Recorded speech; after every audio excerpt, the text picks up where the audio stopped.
Halo teman-teman, apa kabar semuanya? Semoga sehat-sehat ya. Teman-teman, hari ini tanggal 9 Maret 2025, kita mau bahas mengenai Sekjen DPR ditetapkan tersangka ya teman-teman. Jadi ini korupsi tentang rumah dinas ya teman-teman. Ini menurut saya bertubi-tubi, sebenarnya bukan hanya sekali dua kali ya kalau kita dengarkan berita korupsi. Bahkan ini akan terus banyak ke depan tentang berita korupsi ya teman-teman. Sebenarnya bosan ya, nggak bosan ya membahas masalah korupsi ini, ya bosan juga ya.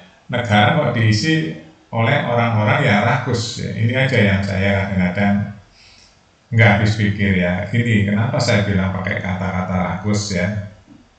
Bayangin aja ya teman-teman, yang korupsi itu kan orang-orang yang udah digaji ya. Ya sudah digaji teman-teman, yang korupsi itu. Saya ambil contoh nih ya, Sekjen DPR itu kan gajinya sudah gede. Sekjen loh ini teman-teman jabatannya, bukan anggota DPR aja banyak gajinya, apalagi ini Sekjen. Kok saya mau membahas mengenai sudut lain tentang manusia rakus ya teman-teman. Koruptor itu, bayangin aja, koruptor itu udah dapat penghasilan ya, masih aja rakus. Artinya yang ada di dalam diri manusia koruptor ini otaknya otak kejahatan ya. Otak yang nggak rasa syukurnya itu nggak ada rasa syukurnya ya. Jadi otak yang selalu ingin mengakal-ngakali, otak yang isinya tidak pernah puas, otak yang isinya mencari-cari celah untuk maling ya, koruptor itu.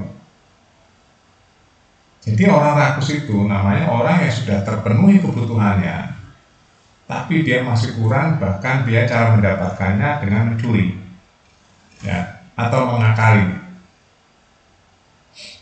Itu namanya orang rakus. Orang rakus itu dibenci oleh manusia, dibenci oleh rakyat, dan dibenci oleh Tuhan ya. Bayangin aja, sayangnya ya manusia-manusia seperti ini di Indonesia kok banyak ya. Ini yang saya kadang-kadang nggak habis pikir. Bayangin Sekjen, kita hari-hari ini masih disodori ya berita-berita tentang korupsi. Pertamina, ya itu yang menghebohkan. Timah menghebohkan juga dengan gaya hidup yang super mewah mereka itu. Ya. Super mewah, pamer mobil mewah, rumah mewah, pesawat mewah, nggak tanya duit maling hak rakyat. Ya, maling uang rakyat. Ya, nanti kita bahas mengenai hukumannya ya teman-teman bagi orang-orang yang rakus ini. Dan ironinya di negeri ini, baru belum selesai timah, ya baru selesai vonis, timbullah Pertamina yang jumlahnya menggelegar ratusan triliun. Bayangin aja, duit ratusan triliun teman-teman. Bayang nggak sih? Iya kan? Terus setelah Pertamina baru proses belum selesai, timbul lagi LPEI ya, Lembaga Pembiayaan Ekspor Impor Indonesia. Baik, 11,7 triliun.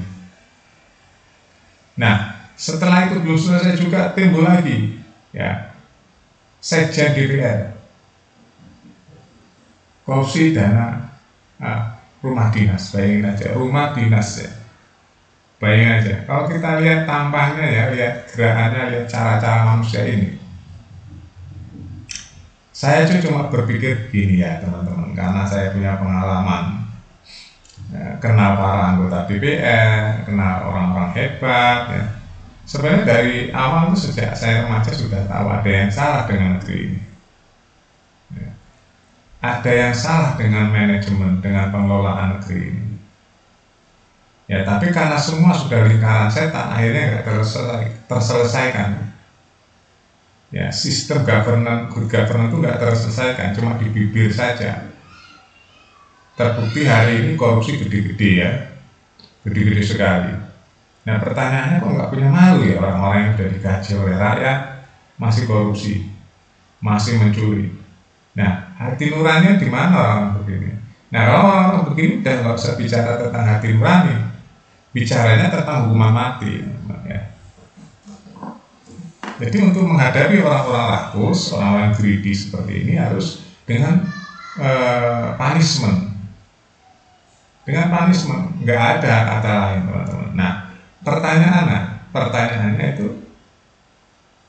presiden yang dalam hal ini pimpinan eksekutif dan legislatif, teman-teman, mau nggak mengesahkan undang-undang punishment itu yang namanya undang-undang perampasan aset dan peningkatan hukuman atau pemberatan bagi para koruptor? Bentuklah undang-undang atau PP. Ya, kalau memang DPR nggak mau, ya pemerintah membuat PP. Ya nggak? Supaya koruptor ini mendapatkan hukuman atau balasan yang benar-benar super berat. Saya sudah sering bahas korupsi ya, teman-teman. Kejahatan yang paling jahat itu adalah koruptor. Kenapa? Karena mereka itu hidupnya sudah mapan, sudah mendapatkan fasilitas oleh negara, oleh rakyat, ya, masih dia greedy atau rakus, ya, mencuri, mengorupsi. Itu kan orang jahat itu, sudah difasilitasi, sudah digaji, masih mencuri. Ya, ini kalau nggak begini, negara ini ya jalan di tempat, bahkan nggak bisa maju-maju, teman-teman. Nggak akan bisa maju, percaya deh teman-teman ya. Saya dari tahun 90-an sekian sudah menelisik tentang hal seperti ini. Cara kerja birokrat, cara kerja legislatif, dan cara kerja yudikatif. Ya, sudah menelisik ini sudah lama. Ya. Apa yang dibicarakan di belakang layar ya, saya sudah cerna ini dari tahun 90-an. Ternyata sampai hari ini malah semakin membesar dan semakin menggurita, bahkan menjadi lingkaran setan. Korupsi itu lingkaran setan, teman-teman. Kalau nggak ada hukum yang jelas, yang benar-benar tanpa pandang bulu, nggak akan selesai korupsi di negeri ini. Karena berbagai macam cara dilakukan oleh para koruptor, yang menjebak ini, menjebak itu. Akhirnya terciptalah titik-titik lingkaran setan dan saling melindungi. Makanya harus ada aturan resmi. Yang aturan resmi gampang lah ya. Bagi setiap koruptor, hukuman diganti. Nggak ada yang 5 tahun, 6 tahun, nggak ada. Minimal 20 tahun dan hukuman mati. 2 jenis saja hukuman koruptor itu ya. Minimal 20 tahun, ya, di atas berapa ratus juta gitu, atau berapa miliar gitu ya. Dan hukuman mati. Kalau enggak, orang nggak akan takut, teman-teman. Nggak akan takut. Itu yang pertama ya. Yang kedua, setelah inkrah, tetapkanlah namanya undang-undang perampasan aset. Langsung tuh, ya, begitu inkrah, sita hartanya, keluarganya dimiskinkan. Biar dia tahu rasanya rakyat itu seperti apa ya. Masih berjuta-juta rakyat Indonesia miskin. Kalau nggak gitu, nggak ada keadilan di negeri ini. Pasal 33 hanya omong doang, nggak ada yang menerapkan. Padahal kewajiban pemerintah, ya, dan legislasi atau legislator atau DPR, ya, membuat undang-undang melindungi rakyatnya, membuat rakyat sejahtera. Kalau gini nggak ya sejahtera ya mereka itu. Orang yang udah notabene tiap bulan dibayar oleh rakyat, tapi mengkhianati rakyat. Ironi kan? Ironi. Nah, seandainya legislatif dan eksekutif nggak mau melakukan itu, berarti dia mewakili siapa? Ya, rakyat kan inginnya undang-undang perampasan aset disahkan. Kenapa? Yang katanya wakil rakyat nggak mau mengesahkan undang-undang perampasan aset. Ini kan aneh. Aneh, teman-teman. Katanya DPR, Dewan Perwakilan Rakyat. Sedangkan rakyat saya yakin 100% ya ingin undang-undang perampasan aset disahkan. Ini kalau rakyat yang benar ya. Ya, saya nggak usah 100%, 80% lebih ya. Rakyat Indonesia pasti bahagia kalau undang-undang perampasan aset disahkan. Terus bagi para koruptor, hukumannya cuma 20 tahun dan hukuman mati. Rakyat 80% ke atas pasti setuju. Yang nggak setuju pasti keluarga koruptor. Itu teman-teman ya. Udah, kalau nggak gitu negara ini nggak akan bersih dari korupsi. Ya, kita ada data tuh teman-teman ya, rekor koruptor terbaru atau klasifikasi atau klasemen koruptor mana. Ini kan sebenarnya sindiran ya. Kok ada klasemen koruptor di negeri ini? Paling tinggi saat ini Pertamina dan Timah. Disusul lagi banyak BLBI dan sebagainya. Jumlahnya semua triliunan, puluhan triliun lebih, bahkan sampai ratusan. Ironi kan teman-teman, belum ada tindakan nyata Pak, dari eksekutif dan legislatif. Nah, satu-satunya jalan ya, nanti kalau rakyat sudah marah semua, pasti akan turun ke jalan menggerebek DPR yang katanya wakil rakyat ya. Sebenarnya DPR harus tanggap ya. Sebenarnya keinginan rakyat itu undang-undang perampasan aset kan, hukuman berat bagi para koruptor. Tapi yang katanya ngaku wakil rakyat ya, kok nggak mau melakukan itu? Aneh. Ada yang salah. Dan saya aneh lagi kok diem semua. Eksekutif diam, legislatif diam. Ya nggak ada harapan rakyat. Koruptor masih akan ada terus koruptor dengan berbagai cara manipulasinya, dengan berbagai cara operasinya. Koruptor akan terus beroperasi dengan modus-modus yang dia punya. Karena apa? Undang-undangnya masih begitu-begitu saja. Sederhana sekali untuk memberantas korupsi di negeri ini. Pertama, kasih contoh yang paling tinggi ya. Jadi DPR dan Presiden memberikan contoh hidup yang sederhana dan bersyukur dengan apa yang diterimanya dari negara. Ya, yang kedua, undang-undangnya diperketat tuh.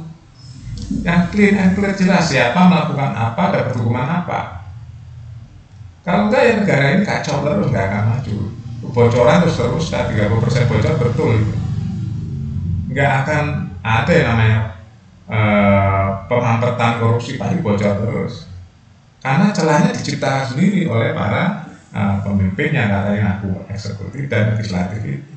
Ditambah lagi kalau yudikatifnya busuk, ya udah. Negara hanya untuk bacaan 3 pilar itu. Rakyat nonton aja, rakyat kecil khususnya ya, tiap hari cari beras, liter, 2 liter, dapat enggak. Ya. Oke aja teman-teman ya, opini saya. Ya, saya tanpa konsep teman-teman ya, saya bicarakan masuk kan udah ada di dalam otak atau memori saya seperti ini. Negara ini kok begini ngurusnya? Para pemimpin yang katanya orang hebat itu kok memberantas korupsi nggak kelakar, bahkan tambah besar korupsi di negeri ini. Ya ini kan ada yang salah. Orang bodoh aja tahu ada yang salah. Salahnya di mana? Sebenarnya gampang. Katanya orang pintar semua. Tapi untuk menjalankan yang namanya amanah rakyat seperti itu untuk kepentingan rakyat, kok nggak bisa? Ya, membuat undang-undang perampasan aset atau pembuktian terbalik bagi para koruptor. Kok nggak kelar-kelar gitu. Ini berarti kan tanda tanya besar. Oke teman-teman, itu aja ya opini saya sebagai rakyat kecil. Saya pakai bahasa yang sederhana, mudah-mudahan bisa dipahami. Ya, terima kasih, sampai jumpa.